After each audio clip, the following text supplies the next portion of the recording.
Hello, everyone. Welcome to Sleeping Night, where darkness hides incredible stories. Today, we'll dive into a world of mysteries, adventures, and unexpected twists. Get ready for a story that will keep you on edge from beginning to end. If you enjoy the story, make sure to subscribe and give a like. The town of Dornfeld crouched. The town of Dornfeld crouched beneath the bald, gray knuckles of the northern hills, steeples pricking the permanent dusk and chimneys blowing the stench of peat, dung, and regret across mildewed shingles and rotting thatch. It was a place where the sky pressed close, curdled and yellowed by the forge fires and slaughter smoke, and the houses clung to the labyrinth of alleys as if afraid of the empty moor beyond. In this place, the boy called Elias had been born with the century, but what marked him most was not the year nor the birth, but the black iron of his father's trade, which infused everything with its carbon scent and stubborn heft. Elias, at 19, was tall enough to stoop beneath the lintels of their crooked house, his shoulders and arms corded by the heavy hammers, the bellows and tongs.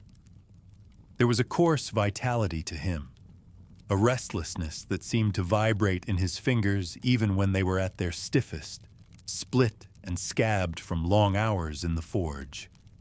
His skin bore the perpetual mask of soot and old burns.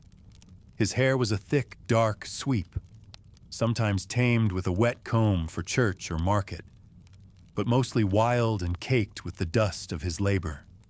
He moved through the world with the wary certainty of one who had spent his childhood dodging hot lead, flying sparks, and his father's unpredictable furies. The blacksmith's house faced the market square, though faced was generous. Their window was a warped, greenish pane that let in neither light nor the view of the square's perpetual commotion. Still, Elias knew the rhythms by sound. The grumble of carts arriving at dawn, the shrill calls of the fishwives, the muffled curses of the butcher as he split bone, and the hollow clack of the undertaker's empty wagons. These were the breaths of Dornfeld. Each day was an inhalation of misery and an exhalation of rumor. Inside, the house was a lopsided maze of shadows and damp, its threshold worn into the shape of Elias's bare feet. The ground floor was little more than a workshop and a kitchen, with a single crooked stair leading to the low, cold loft where he and his sister Katya slept head to foot on a ticking of straw. Katya was 12 and mostly bone, given to biting sarcasm and sudden, unprovoked affection. Their mother, who had once been a miller's daughter, now spent her days at the tiny window, sewing repairs for the wealthier townsfolk and watching the world with a gaze sharp as broken glass.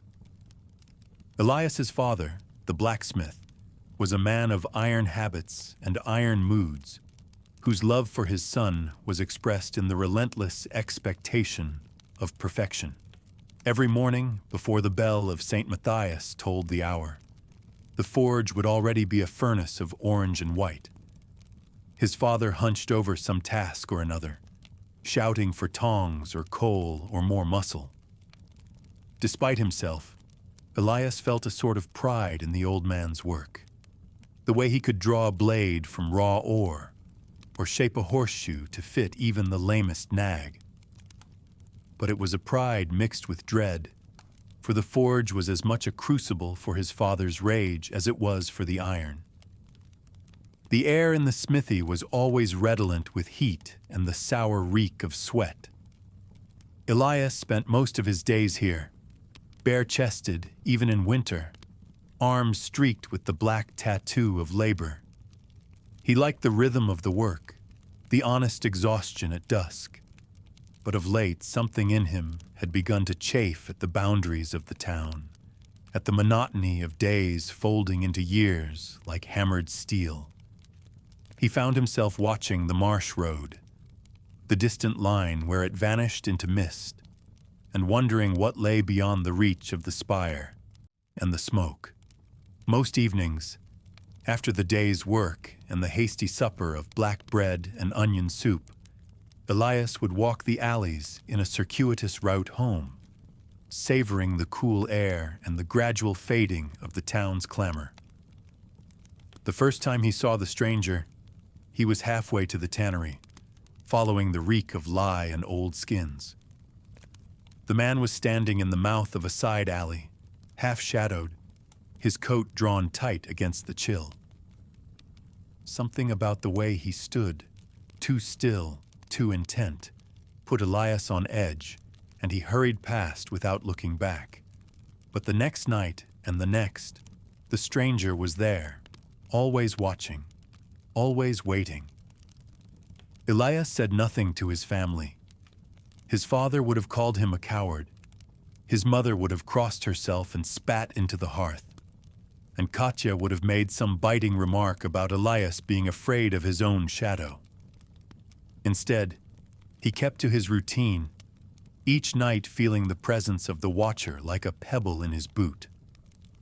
One night, with the moon sharp and hard in a cloudless sky, Elias took a detour through the old graveyard, hoping to lose the stranger or at least confront him on ground that was familiar.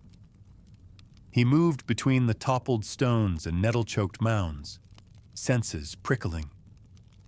Then, with a suddenness that made his heart hammer, the stranger stepped from behind a crumbling monument, blocking the path.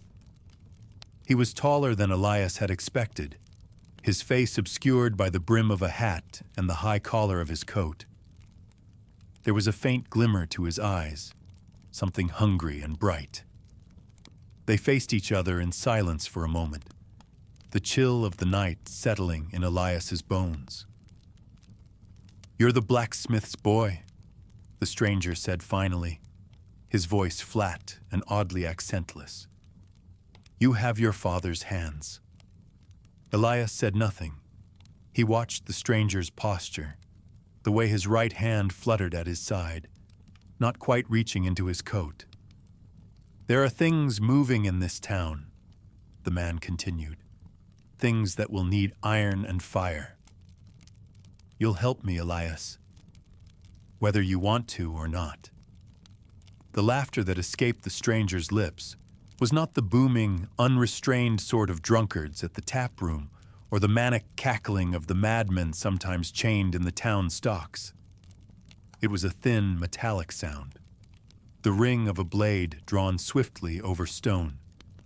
It shivered through the wet grass, echoing off the haphazard stones and the dead, and it prickled the hairs along Elias's arms until his whole body tensed to the pitch of a plucked string. In that moment, the stranger seemed not quite of flesh, but some silhouette pressed into the night, an absence where a man should be. Elias watched as the man receded, the long coat sucking shadows into its seams, his hat a bobbing punctuation mark through the neglected rows of the graveyard. He wanted to shout after him, to ask what he meant, or simply to unleash all the pent-up confusion and dread that had been fermenting in his gut since that first encounter. But the laughter made speech an impossibility. Instead, he found himself rooted to the spot, as if the stranger's words had left iron filings in his veins, pinning him in place with invisible magnetism. He remained there long after the stranger had vanished, listening for the steady crunch of boots or the return of that unnerving laugh. All he heard was the wind and the restless skittering of leaves across stone. When he finally made himself move, each step was careful and reluctant, his eyes scanning the darkness for any hint that the stranger might reappear. He told himself it was foolish to be afraid. Men were just men, no matter how much they hid their faces or filled their words with threat. But even the memory of his father's roaring presence behind the anvil did little to calm him. Elias wound his way home, avoiding the main roads and ducking through the alleys where the lamp smoke hung lowest. He half expected to see the stranger at every corner, peering from every cracked doorway, but his passage was empty. The the streets unnaturally quiet, as if the town had slipped into some uneasy sleep. The next day, he worked the bellows with more force than usual, driving the coals until the forge spat and hissed, but the effort failed to drive off the chill that had settled in his bones. Even Katya noticed his silence, needling him with questions at breakfast until he snapped at her, then sulked for the rest of the morning. His father, either oblivious or indifferent, merely barked orders and slammed down each horseshoe with the finality of a judge's gavel. Days passed. Elias saw no sign of the stranger, but the town's atmosphere had subtly warped. Rumors buzzed through the market, thinner and more brittle than usual, and the fishwives now kept their voices low, glancing over their shoulders as if a shadow might be listening. There were new marks on the church doors, hastily daubed crosses and cryptic symbols, and even the undertaker's wagon began to rattle through the square more often, sometimes in the dead hours before dawn. Elias tried to ignore these things, to lose himself in the muscle ache of honest work, but his mind kept returning to the stranger's words. "You'll help me, Elias. Whether you want to or not." He wondered if he should tell someone, his father, the priest, even the town watch. But every time he imagined the conversation, his tongue grew heavy and his mouth dry with embarrassment. What would he say? That a man had threatened him with vague omens and left? That he felt watched, even when alone? Instead, he held his silence and waited for the feeling to pass. Weeks later, when his father sent him to the city with a cartload of nails and a sealed letter for a merchant near the river, Elias welcomed the errand as a reprieve. For 2 days he lost himself among the unfamiliar streets, watching the barges drift along the muddy water and sampling the strange, peppery breads at the harbor stalls. He breathed easier, the stranger's memory receding with every mile. On the 3rd day, Elias hitched the horses and turned his cart homeward, the city's spires shrinking behind him as the road unwound through the sodden pastures and scabby hillocks of the borderland. The sky brewed a bruise of dusk overhead, the air thick with the promise of another miserable rain, and each rutted mile brought him closer to Dornfeld. He expected the homecoming to be as it always was, the first glimpse of the twin church towers over the ridge, the comforting stink of wet hay and wood smoke, the raucous yapping of dogs and the hoarse, competitive shouts of the market hawkers. Even the sour gossip and bootless bickering of the townsfolk seemed in memory, a kind of music, a predictable refrain that said, "This is your place, and you belong in it." But as Elias crested the final rise and the roofs of Dornfeld's crooked houses came into view, he felt a wrongness settle over the landscape. It was not immediately obvious. The fields lay still and familiar. The smoke curled from chimneys as always. The river glinted at the town's edge. Yet the air pressed against his ears, thick and dense, as if someone had stopped up all the world's sound with a wad of damp wool. He slowed the cart out of an instinct for caution, listening for the usual symphony of life, children's laughter, the peal of the hour bell, the distant clatter of tools, but there was only the muted creak of the wagon's wheels and the faint, wet slap of the horse's hooves. He passed the boundary stone, a lopsided lump of granite carved with the faded seal of some long-dead lord, and noticed the watchman's hut beside the gate stood empty, the door yawning open. At the town's threshold, the iron gates hung wide, their hinges rusted but unbroken, and the customary sentries were nowhere to be seen. Not even a stray dog loitered in the gutter. Elias hesitated, a prickle running up his arms, but the horses plodded on, indifferent to the strangeness. He guided them through the gate and down Hauptstrasse, expecting at any moment for someone to step from a doorway, to hail him with a jibe or a demand. But the windows stared back at him with blank, greenish eyes. The silence was not the peace of Sabbath morning, nor the hush after a storm's passing. It was a sort of expectant, suspended quiet, a pause so absolute that it seemed the air itself was recoiling from some catastrophe. Elias stopped the cart in front of the smithy. The forge was cold, no plume of smoke, no clatter of hammer.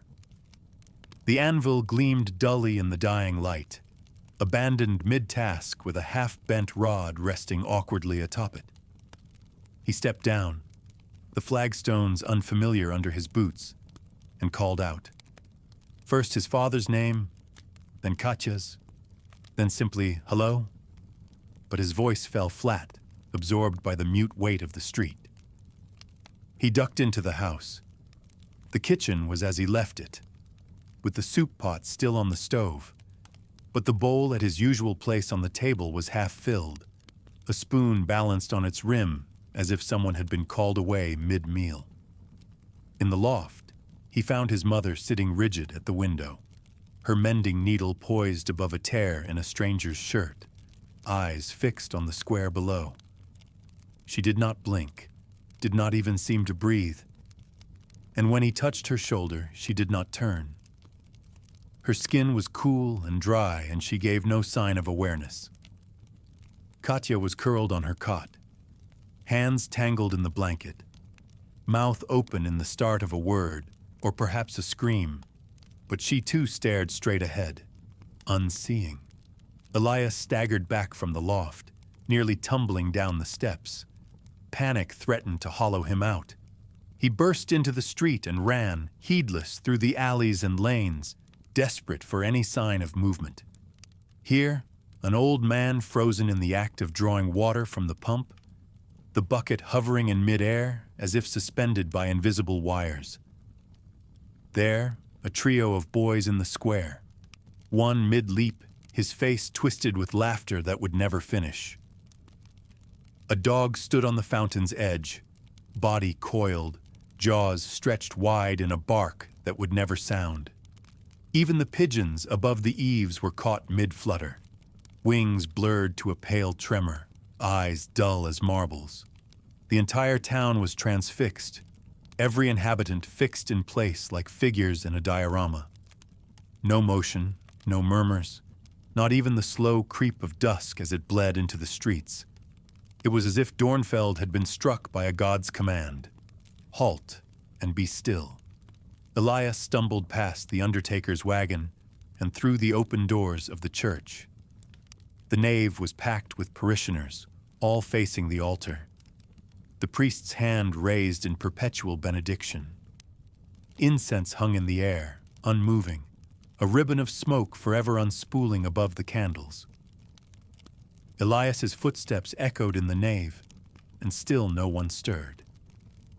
He retreated at last to the graveyard, where the stranger had first appeared, and found the weeds and nettles likewise unmoved, each droplet of dew a glassy bead on the grass.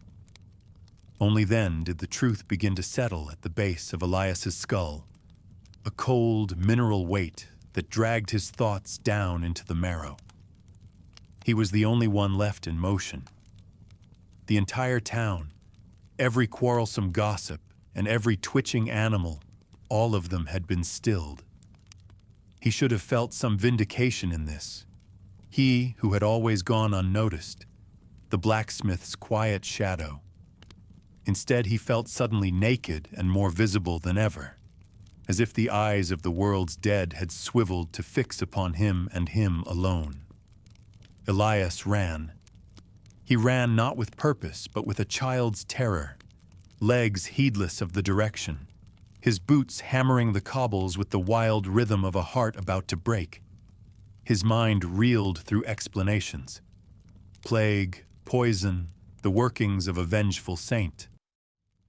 But each felt like a brittle shell that would crumble under the truth. He darted through the empty alleys, past a woman caught mid-curtsy to a customer who would never reply, around a butcher forever wiping his cleaver on a red-stained apron. When he burst through the door of his own home, it was as if he had sprinted into a painting. Shadows lay thick on the walls, and in their midst his father stood with the hammer raised high, paused in the instant before iron met steel. His hand, so often red and raw from the forge, was pale as dough.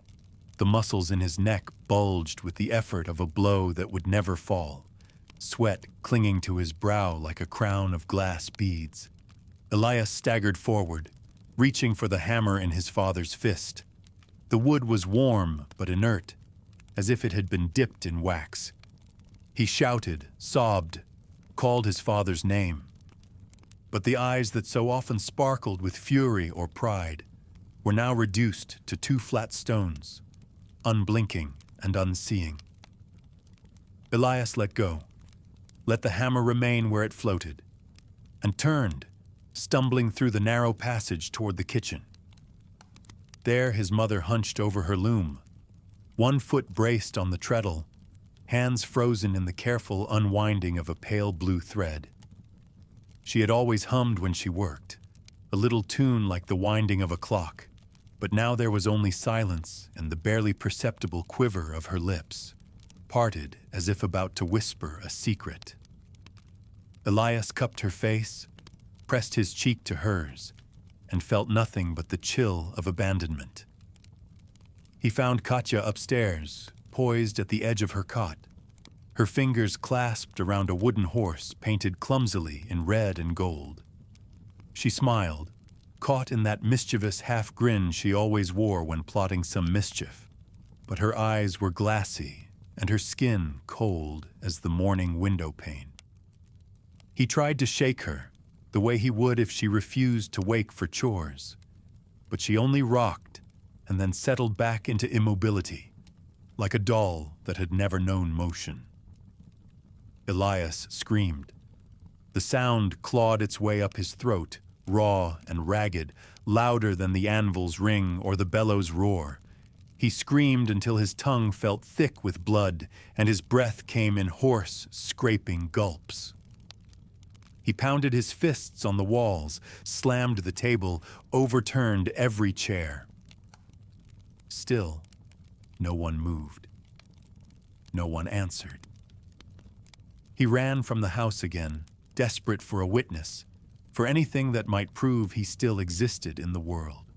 He knocked on doors, battered them with his shoulders, hoping someone inside would stir. But every house held its tableau.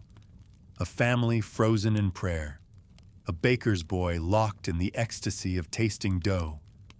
A pair of lovers caught in an embrace that would never end.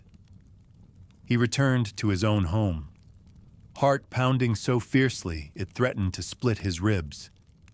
He stood in the center of the kitchen and looked at his family, at the three people who had anchored every moment of his life, and willed them to wake, willed them to see him, to tell him this was some nightmare, some trick of the mind.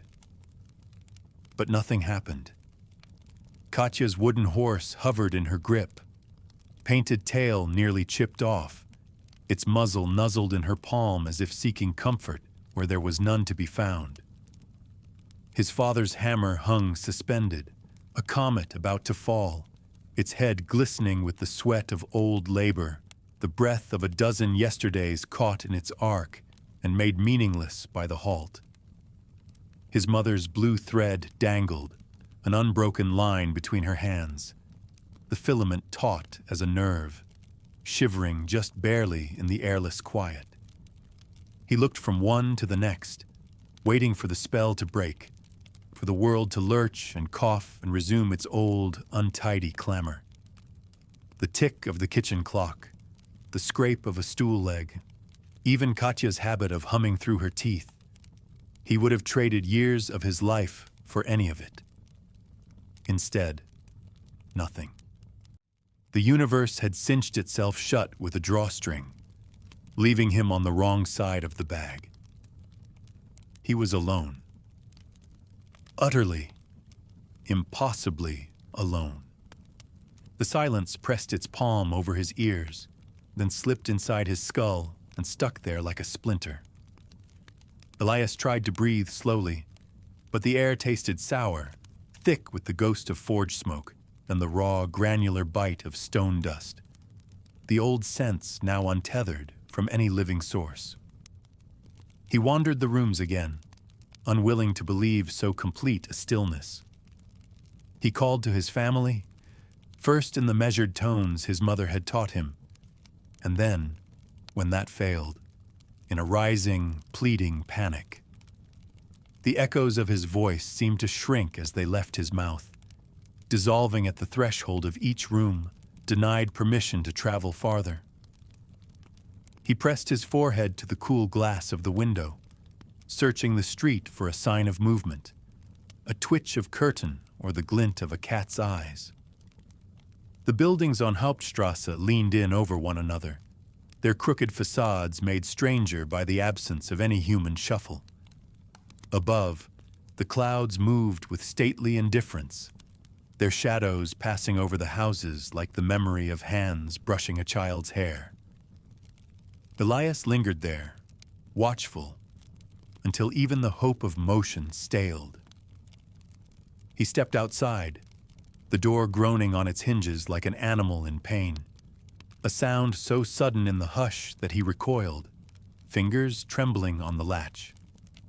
The day had the flat, directionless quality of a nightmare, every color scraped thin and every sound swallowed before it could be born. He walked, not knowing where he meant to go, except that to remain would be to suffocate. The only witness to his steps was the hollow clack of his boots on the cobbles, a rhythm so lonely it seemed to echo before he had even taken the next stride. He passed the neighbors' houses, each a diorama behind glass. The milliner and her husband, seated at a table with hands entwined yet eyes fixed on some invisible point. The twin boys, forever locked in mock battle over a wooden top, their faces twisted in masks of play fury that would never resolve into laughter. Not even the crows in the bell tower moved, but sat hunched and black, beaks agape in a caw that would never leave their throats. When Elias reached the square at the center of Dornfeld, he found the world arranged as if in parody of a market day. Stalls bowed under the weight of turnips and beets, baskets of apples gleaming wetly in the stagnant sunlight.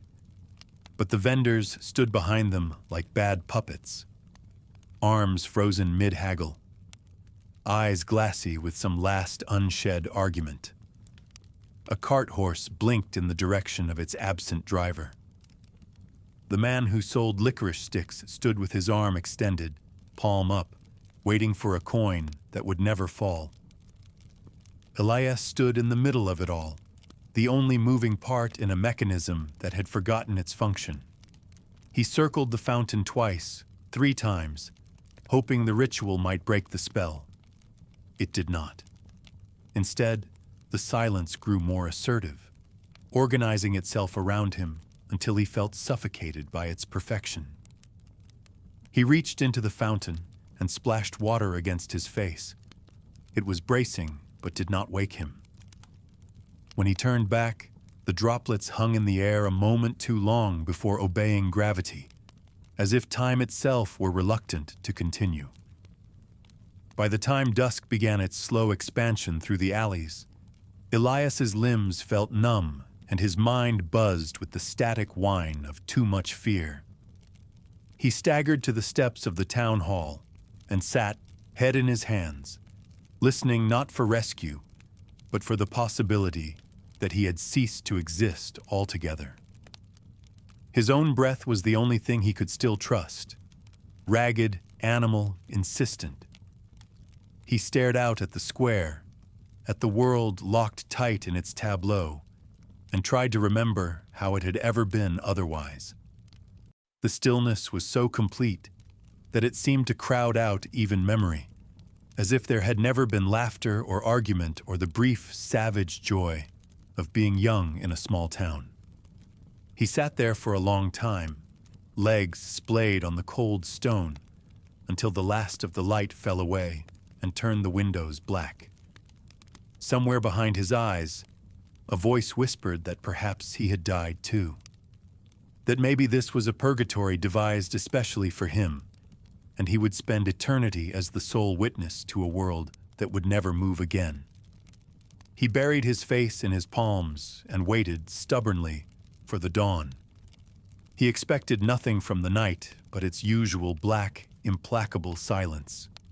Yet he clung to the steps as a drowning man clings to driftwood, refusing the logic of abandonment. He counted the thuds of his heart, the staccato pulse a poor substitute for ticking clocks, and wondered how many would pass before the first blush of morning bled over the rooftops. For a time he dozed, or thought he did. But in the dream that scraped at the edge of sleep were only the faces of his family, lingering as they had been. His mother mid-song, lips parted and eyes shiny with the promise of love. His father's hand forever raised, ready to shape the world, but never able to touch it. His sister's giggle echoing in the stairwell, bright as the blue thread she'd once knotted around her wrist. In the dream, they begged him to fix something he could not see, to solve the riddle of their stillness. But his hands were full of sand, and every time he tried to reach for them, they scattered further from his grasp. He woke with a start, cheek pressed to the rough stone, the taste of rust and old rain on his tongue. For a full minute he was sure the world had not changed, that all his suffering had been absorbed by the unmoving houses and the pitiless sky. He blinked grit from his eyes and looked up, squinting at the pale seam of dawn prizing open the night. It was not so much light as it was the suggestion of it, a bruised glow that made the world's edges tremble and blur. Elias staggered to his feet, bones crackling in protest. He paced the square, shivering in the new cold, and though nothing had moved, not the horses in their traces, not the vendors behind their counters, there was a sense, a prickle in the air, that something was not as it had been. The silence remained, heavy as a church bell, but underneath it he detected the ghost of a difference, a nearly imperceptible wrongness. He circled the fountain again, studying the faces of the stone cherubs, and as he passed the licorice cellar for the second time, he stopped short. The man's arm was still outstretched as before, but the coin in his palm was gone. Elias stared, unable to remember if it had ever been there in the first place, but he was certain of it now. The hand was empty. He took a step closer, searching for the missing coin in the dust, and saw instead a faint, muddy smudge trailing from the side of the stall. It looked for all the world like a footprint. Not a child's, not a boot like his own, but something naked and human, splayed wide as if the foot had dragged itself forward rather than stepped. His skin crawled. He followed the mark with his eyes, tracking it across the cobbles to the shadowed gap between two shops, where it vanished into morning's bruised half-light. Elias felt suddenly exposed, as if the tableau of Dornfeld had turned to watch him. A chill climbed his spine, and the certainty of his solitude faltered.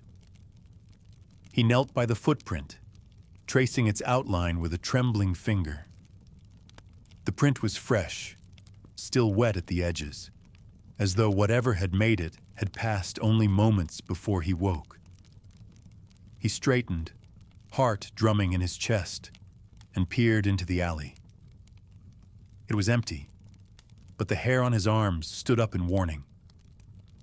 He looked back at the square, at the unmoving figures, and realized with a bone-deep certainty that he was not alone after all. The thought did not comfort him. It terrified him. For a moment, His knees threatened to buckle beneath him. He pressed himself tight to the wall, jaw clenched, mind racing with the 1,000 explanations that might have existed in a saner world. A prank, a trick of the light, a stray animal. But the print's shape denied each one. It was a bare foot, human, unmistakable in its splay of toes, the arch and ball outlined with macabre precision in the dewy dust. If someone else moved in Dornfeld, they were moving without shoes, without a sound, and most chillingly, without any interest in being seen. He forced himself to stand up straight, to banish the urge to flee with a deep, shuddering breath. The world was still as a corpse, but the silence no longer felt inert. It throbbed now with potential, as if at any moment another print might appear just behind him, or a finger might tap his shoulder. The fear pressed into him from all sides, herding him back to the house, to safety, or at least to the illusion of it. He shut the door behind him and bolted it, then drew every curtain in the place, reducing the world to a series of narrow, trembling lines of light. Still, the sense of being watched did not subside. He wandered the rooms for an hour or more, unable to sit or eat or rest, until at last he slumped into his father's armchair and curled his legs to his chest, as if that might make him less visible to whatever prowled the edges of this frozen world. That was where he heard it. A faint tick, like the pulse of a dying insect. It was so soft that at first he thought he'd imagined it, a hallucination conjured by the pressure in his ears. But then it came again, faint but regular, and his body snapped to attention with a hope that was nearly as potent as his fear. The house had no working clocks. His mother's kitchen timer had run down a year ago, and the grandfather clock in the hall had stood silent since his father's last attempt to repair it. Yet the sound persisted, low and insistent as a heartbeat. He rose and stalked the rooms, holding his breath, tracing the tick to its source. It led him past the boarded parlor, up the groaning staircase, through the gloom of the upper landing. The air grew colder as he climbed, the smell of dust thickening into a taste. The ticking grew louder, brighter, until it seemed to vibrate in his teeth.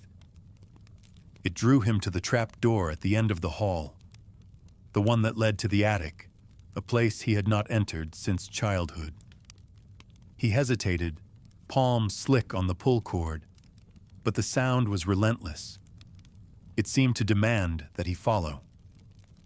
He hauled the trapdoor open and scaled the rickety ladder. The attic was a cave of shadows and long-forgotten things. The ticking was so loud here, it was almost a knock. He shuffled toward the sound, past boxes of moldering linens, a cracked mirror, the warped cradle where he had slept as a baby. The sound came from the far corner, behind a stack of ancient crates. He moved them aside, dust motes rising to sting his eyes, and there it was, a clock, unlike any he had ever seen. It was squat and wide, its face warped as if melted in a fire, the numbers stuttering out of order, some doubled, some missing. The hands spun backwards, each revolution slower than the last, like a child's wind-up toy winding down to sleep. The tick was not the crisp click of a precision instrument, but a muffled, desperate thud, like the heart of something living, struggling to keep itself from stopping. He reached out, drawn by the horror and the beauty of it, and as his fingers brushed the glass, the hands jerked violently and froze. The time they pointed to meant nothing to him at first, but then he remembered. It was the exact hour at which the world had gone still. Elias staggered back, heart in his throat. He watched the clock, but now it offered only silence. The hands did not move. the tick was gone. He looked around the attic, at the things that had belonged to his family, and felt again the weight of the world pressing against him from all sides. It was as if the universe had given him a message, but one he could not read. He sat cross-legged in the attic's dust, the warping of the strange clock's dial reflected in the pressure ringing at the back of his eyes. For several minutes, Elias could not bring himself to move, not even to wipe his hands clean of the gray silt that coated them. He stared at the clock, at the dead hush of its face, and imagined that something essential in him had stopped along with it. The attic was utterly still. The faintest breeze had not disturbed its air for decades, and yet Elias thought he could sense a new kind of waiting suffusing the room, as though the old objects and broken furniture had drawn breath to see what he would do next. He let his gaze wander over the boxed relics of his childhood, his father's old typewriter, a moth-eaten scarf, the stack of yellowed newspapers with headlines from before he was born. The cradle's shadow fell long and cold across the floorboards, and for a moment, he wondered if some part of his infant self still lingered there, hidden in the dust and dark, waiting for the rest of him to catch up. Only when the first shudder of pain traveled up his numb calf did he resume breathing in full. He lurched upright, legs prickling with pins and needles, and stumbled down the ladder. He closed the trap door with a finality that felt like sealing off a crypt, then stood in the hallway listening to the silence, which pressed at the walls with a density that was almost physical. Even the birds had stopped singing. He walked back toward his room, dizzy with exhaustion, and leaned his forehead against the window pane. The world outside was still trapped in twilight, the few visible trees rendered in static silhouette against a haze of cloud. But as he watched, a subtle shift caught his eye, a blur of motion at the far end of the lane. At first he thought his mind was inventing it, a flicker, a ghost image left by his own blinking, but then the motion resolved itself into the unmistakable form of a person. The figure wavered at the edge of the square, slow and unsteady, as if learning to walk for the first time. Elias squinted, but the distance and the fog made it impossible to tell who it was. The figure passed behind the well, lingered by the row of motionless horses, then seemed to turn and look directly into Elias's window. Even from here, he could feel the weight of its attention. For a moment, Elias could not move. The figure remained perfectly still, locked in a silent standoff with him across the intervening space. Then, just as abruptly, it began to dissolve at the edges, blurring into the mist until there was nothing left but the memory of where it had been. For a long minute, Elias remained crouched in the dimness of the hallway, his heart thrumming an agonizing double time as he pressed his back to the wall for shelter that did not exist. That thing, whatever it was, whoever it had once been, had looked at him. He was sure of it. Even from across the stalled world, even through panes of dusty glass, its gaze had bored into his very marrow. The after-image of the figure jittered in his vision. Not quite the shape of a neighbor, not quite the shade of a stranger, but something suspended between the two, caught in the act of becoming. His mind scrabbled for explanations, for plausible fictions to account for what he had seen, but every thought was interrupted by a fresh wave of terror. He tried to reconstruct the figure. Had he imagined the way it shivered at the edges? Was it really so tall, so oddly bent, so unmoored from the ground as it seemed? Or were those distortions the result of fear and distance? There had been no color to it, only the blank pallor of frost, the suggestion of movement without the grace or rhythm of life. If it had been a villager, Elias thought, It was one who had been left out too long in the cold. He drew his knees up to his chest, hugging them so tightly he left crescent moon bruises in the flesh of his shins. He tried to count the number of people who might be out there, who might have survived this long in the gray pause of Dornfeld, or who might have awakened when he did. But the list grew shorter and more implausible with each attempt. There was no one left. That was the point. That was what had made the silence bearable. The conviction that he alone navigated its depths, the only living thing in a world of posed mannequins and ghostly echoes. The presence of something else, something animate and aware, shattered that fragile certainty.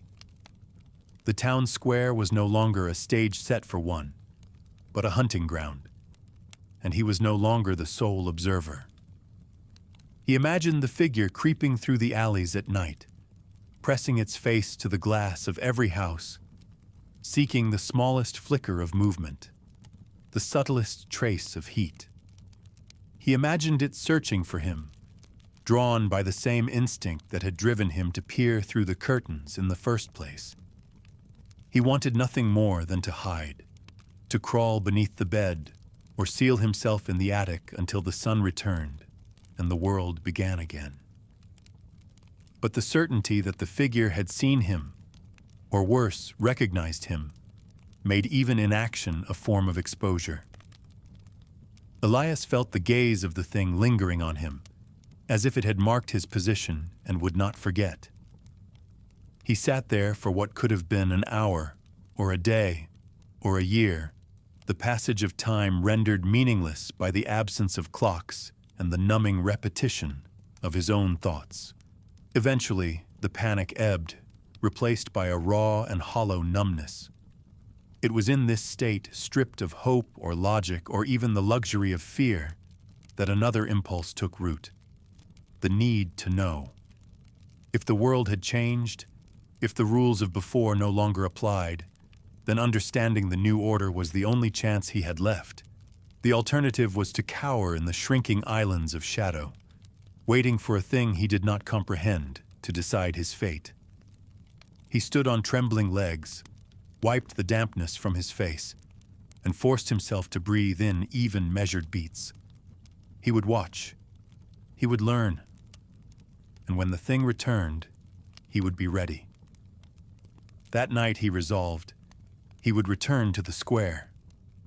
Nightfall was the only thing left in Dornfeld that knew how to move. It settled in at the edges of the abandoned village like a living mist, blackening the windows, slipping under doors and into attics, filing every alley with a silence so dense it seemed to pulse. From the attic window, Elias watched the lid of night close tight, and then, when the weight of inertia became intolerable, he groped his way down the stairs, through the corridor thick with ancient air, and out into the square. The first surprise was the cold.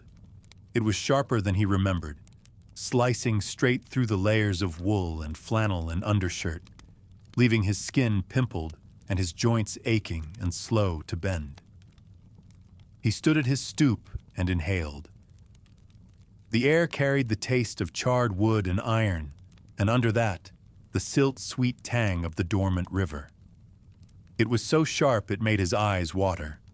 The world outside had no room for the warmth of lamps or stoves.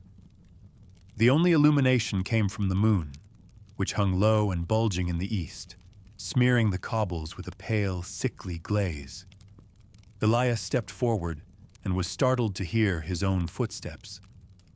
Each one landed with a muffled slap, waking echoes that bounced off the frozen stonework and resounded much louder than they ought to in a town of the dead. He had always imagined that silence would be peaceful, but this was not peace. This was something inhuman, the deliberate hush of a cathedral after midnight, or the nervous pause before a firing squad. Every movement he made seemed to announce itself, to trespass on the dignity of what remained. He circled the perimeter of the square, scanning the facades of the neighbor houses for any twitch of curtain, any movement in a window. Nothing. The houses were petrified, their doors sealed, their thresholds crusted over with wind-blown leaves and dirty snow. In the center of the square, the well sat like a tumor, lid askew, the bucket dangling uselessly from its rusted chain. It was here, as Elias drew closer, that the first strange sound arrived. At first it was so faint he thought he had imagined it, a sibilant fluting, as if a breeze were sluicing through a chink in the well's mortar. But there was no wind. The night air was absolutely still, unbroken by so much as the flick of a moth's wing. The sound persisted, a dry, papery undertone, like the brushing of hundreds of tiny wings or the rubbing of grasshoppers' legs.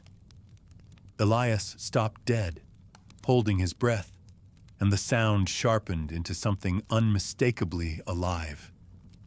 He took another step toward the well, and the faint susurrations quickened, multiplied, became a skein of overlapping whispers that ducked and darted just at the margin of hearing. They seemed to weave around his head, tickling the hairs at the nape of his neck, darting into his ears and out again before he could seize a word of them. They had the cadence of language, the rise and fall of sentences, but every syllable blurred into the next, making meaning impossible. The effect was terrifying precisely because it flirted with sense. In every whisper, Elias recognized the shadow of a voice he ought to know, an accent he had heard in the market or the schoolyard, a phrase that hovered on the edge of memory before falling apart. He circled the well once, twice holding his arms close to his chest, heart drumming so hard he thought the thing inside the well would hear. The whispers did not fade with distance. If anything, they thickened the closer he came to the open mouth. Now they sounded like a crowd at a funeral, all those people trying not to be overheard, the urgent hush of the bereaved. Elias clenched his fists and forced himself to look down into the darkness. The whispers swelled, as if the well itself were drawing a breath, and for an instant they coalesced into words. "We see you. We are waiting." Then the voices shattered, each syllable tumbling down into the black water, leaving Elias shivering with terror and a sick, irrational hope. He rocked backward on his heels, teeth chattering, and glanced around the silent square. Had anyone seen him? Had the thing he'd glimpsed from the window followed him here? The pressure in his skull built until he thought his eyes would pop. He staggered away from the well, nearly tripping over the uneven paving stones, and retreated to the far edge of the square. There, in the shadow cast by the old clock tower, he pressed his back to the rough wall and tried to steady his breathing. The moon had risen higher now, lathering the roofs with anemic light, making every surface seem wet and uncertain. He could no longer hear the whispers, but their imprint remained in his ears, a ghostly aftertaste that haunted every shallow breath. He wanted to scream, or run, or burrow into the earth and wait for the sun to return. But something, curiosity or the ancient gravity of loneliness, held him fast. He felt, for the first time since the world had stopped, that he was not alone, that the strange new order of things had carved out a space for him and marked it with a whisper. He thought, "I am a witness. I am meant to see this." The next time the whisper came, Elias would not flinch. He would open his ears and listen for the words beneath the words. He would learn the language of the dead. He let his back slide down the wall until he crouched at the base, knees up, arms wrapped around them. He watched the mouth of the well, waiting for the next ripple or breath or song. All around him, the night held itself perfectly still, poised on the edge of what might come next. And it was there, finally, that he understood the nature of the new waiting. It was not a void, but a listening. The world was listening for him, and he, in turn, was listening for the world. He would wait until dawn, if that was what it took. Elias knelt in the deepening dark, his arms welded to his knees, gaze locked on the well's void.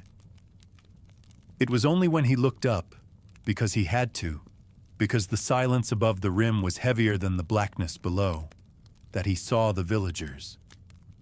They encircled the square in their suspended perambulations, every one of them frozen in the thickest ice of time. But something was wrong with them. Elias was sure, absolutely, that the man from the bakery had been destined for another corner, that the cluster of battered children across from the schoolhouse hadn't been arranged quite so symmetrically, that the woman with the red scarf, the one who used to sweep the stoop and grumble at the pigeons, had not, in all the years he remembered, stood facing the well like a sentinel. He blinked, wiped condensation from his lashes. The square was ringed with statues, but the longer he stared, the more his conviction grew. Some of them had moved. Not much. A shift of the jaw, a hand dropped from a pocket, a scarf now wound more tightly about a neck. Perhaps a head turned by the subtlest of degrees.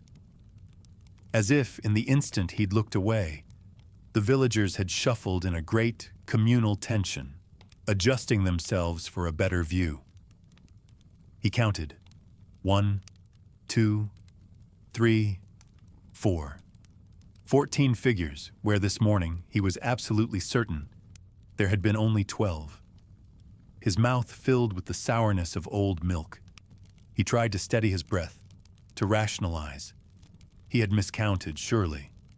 Or the morning's fog had obscured a shape or two. Or his memory, dehydrated by fear, was inventing difference where only sameness existed. But the chill in his spine, the way his nerves twitched and sang, told him that the error was not in the recollection, but in the world. Something had happened to the square since dawn, and the villagers, who ought to have been his only evidence that the world held still, had betrayed him by moving. He forced himself upright, unfolded his creaking limbs. The windless night pressed in, thick and absolute, but he could not resist examining each effigy in turn. He stepped from the shadow of the clock tower and made a slow circuit. The man from the bakery, Herr Drossel, stood on tiptoe, arm raised, as if reaching for something just overhead. His eyes, which Elias would have sworn had been shut, were now wide open and glazed, fixed directly on Elias. The children near the schoolhouse, previously locked arm in arm, now stood separately, as if an invisible wedge had driven them apart. The woman with the red scarf had her hands cupped around her mouth, a gesture Elias recognized from years of watching her shout for her cat at dusk. But no sound left her lips. She hung in the gesture like a marionette whose strings had been cut mid-performance. All of them stared at the well. All of them stared at him. He could not bear it. The pressure of so many eyes, dead or worse, not quite dead, compelled him back to the only place in the square that was not under surveillance, the well. He circled it again, this time more quickly, letting his hand brush the cold, gritty stone for reassurance. The bucket hung slack on its chain, the rope stiff with frost. He leaned over and peered down its throat. Darkness and a faint, sour chill, and nothing else. But then, as his eyes adjusted, he caught the glimmer of light at the bottom. It was not the moon, which was veiled now behind thickening cloud, but something else. Something that pulsed with a rhythm not unlike a heartbeat. He squinted, trying to pierce the gloom, and saw, impossibly, his own face. No, not his own face exactly, but a version of it, softer and younger, ringed by the familiar faces of the village. His parents, the bakery man, even the red-scarved woman, all in their proper places, all in motion. The well's surface was not water, but glass, and the glass was a window into the memory of the village as it had once been. He saw a summer's day, the square humming with voices and sunlight, children racing around the well, a market stall draped with bright linens. He glimpsed himself, or the boy he had been, laughing as he ran, trailing a string of paper birds behind him. And then, faster than thought in a stuttering flicker, a rupture. The day inverted, the sky blackened, and the entire village was snatched into stillness, every face twisted with surprise or terror. There was a sound, not heard but felt, as if the whole world had been struck like a gong. Then everything stilled, and the reflection faded. Elias staggered back, clutching his chest. The after-image of his own face, open-mouthed and pleading, lingered behind his eyelids.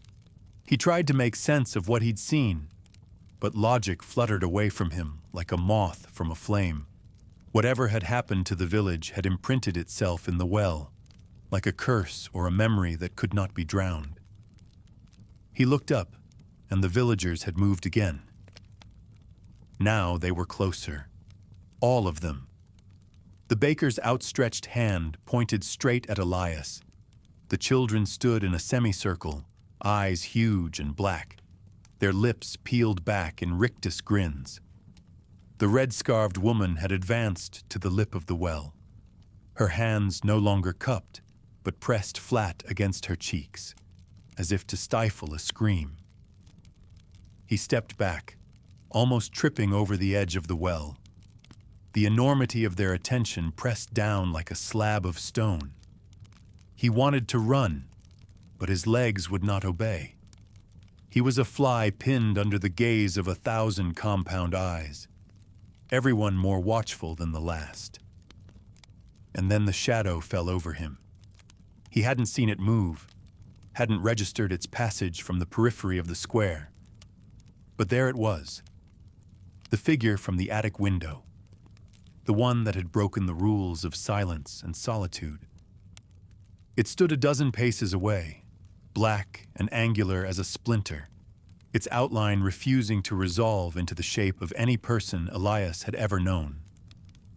It had height without mass, presence without detail. Its head was cocked to one side, the way a dog might listen for an unfamiliar sound. Its hands, if hands they were, hung at the ends of arms too long by half, fingers splayed like the roots of a drowned tree. Elias dared not move. He felt his breath saw itself into pieces, short and jagged and full of panic.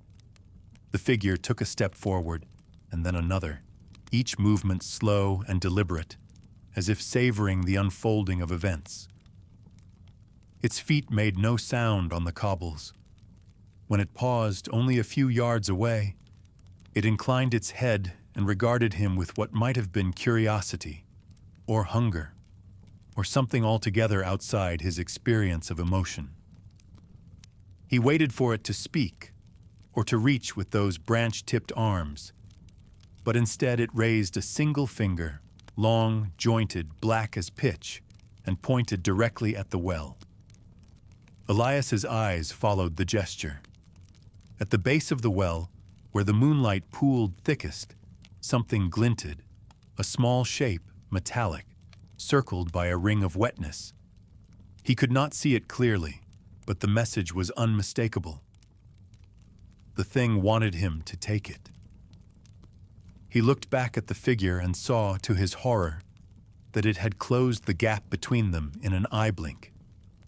The air around it smelled of something old and mineral, like rain on dry bone. It stood close enough now that Elias could see or imagine the suggestion of a face, creases where eyes might once have sat. the caved-in suggestion of a mouth that had long ago forgotten how to smile. He swallowed, hard. The figure made no effort to touch him or to impede his movement. Instead, it waited, the single finger still extended, patient as death. Elias, trembling, edged around the well till he was directly above the glinting object. He kept one eye on the figure as he crouched and reached down. His fingers closed on something cold and hard. A key, old and iron, its surface engraved with a pattern that hurt to look at, like barbed wire or a curling script from a language that predated words. It bit into his palm as he lifted it. The instant he did, the villagers moved again. This time there was no ambiguity, no rationalization possible. They did not shift by increments, did not merely tilt their heads or rearrange their coats. They flowed all at once, converging on the well in an impossible liquid tide. Their faces were all wrong, sliding off the bone, glassy and hungry, mouths stretched wide in identical, unvoiced howls. The children's hands fused together. The baker's eyes bulged from their sockets. The red-scarved woman began to dissolve at the edges, her scream now visible as a ragged rent in her jaw. Elias screamed.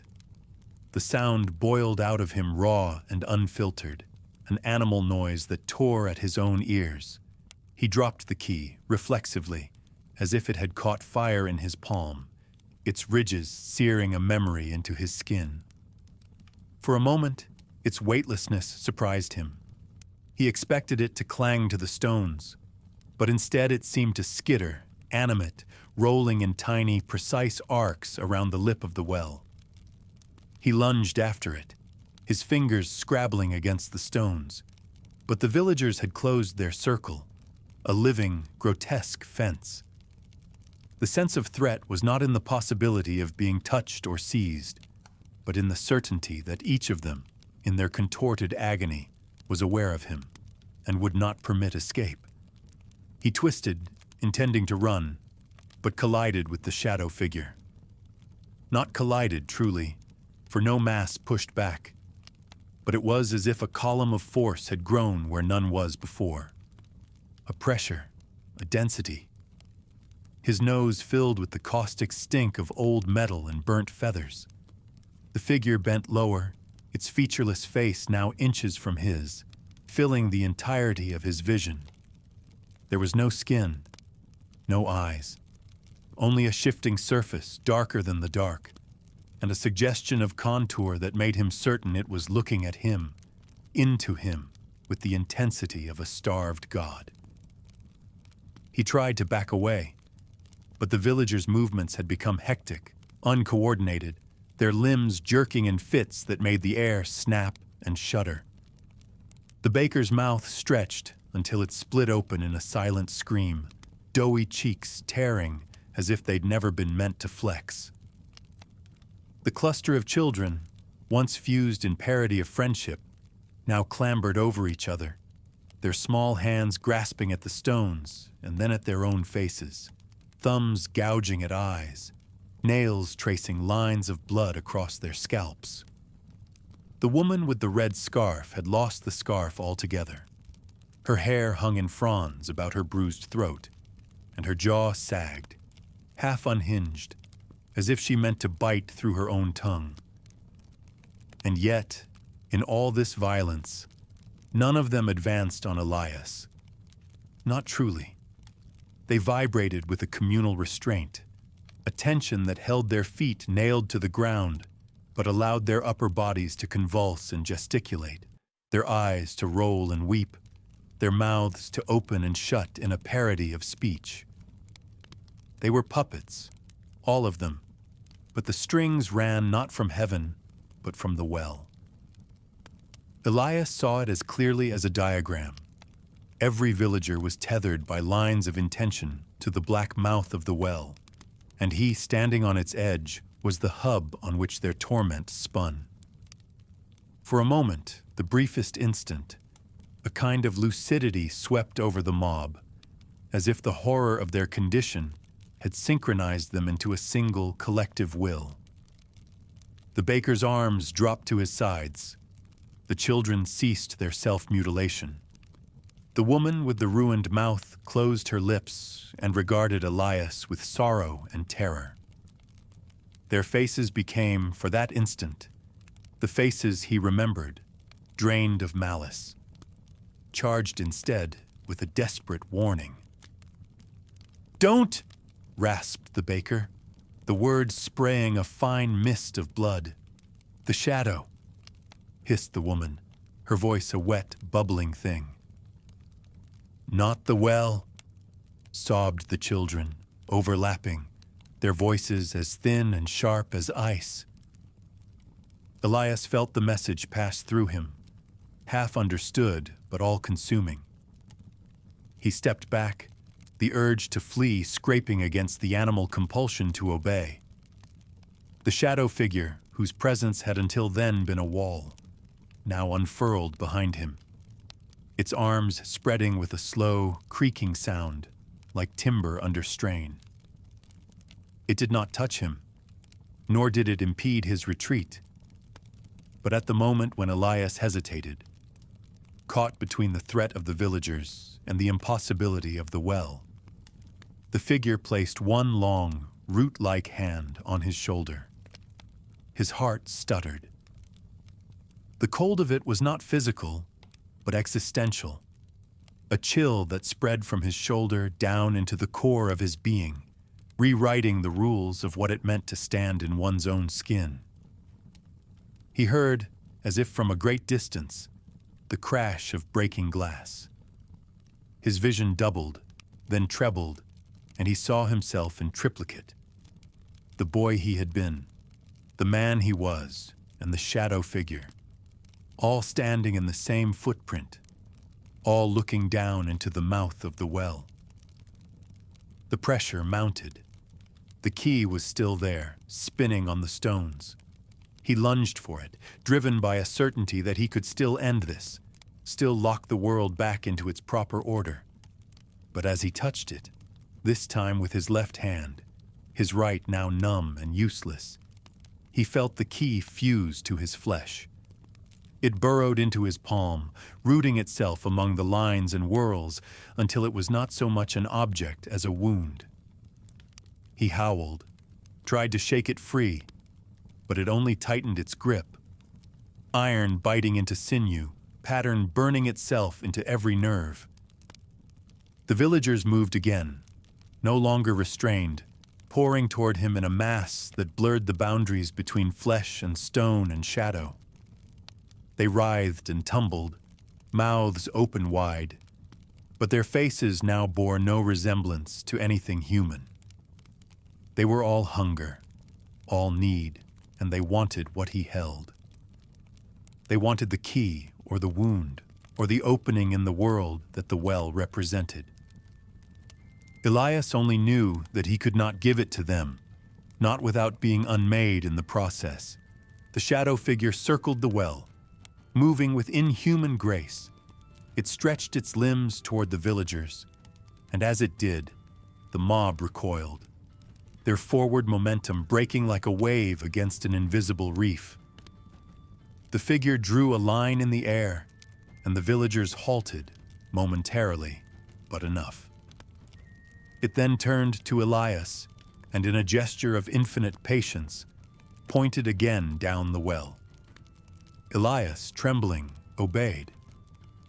He leaned over the well's mouth, the key in his hand pulsing with a heartbeat that was no longer his own. He saw, below, the shimmer of that false reflection, the memory of the village, alive and sunlit, but now corrupted. The faces within warped and shrieking, the sky above churning with darkness. The well was not a well, but a threshold, a door, and the key he held was the only thing keeping it shut. He glanced at the shadow figure, seeking instruction, solace, any sign that it would help him. But whatever governed it was beyond empathy. It waited, patient, A sentinel at the end of time.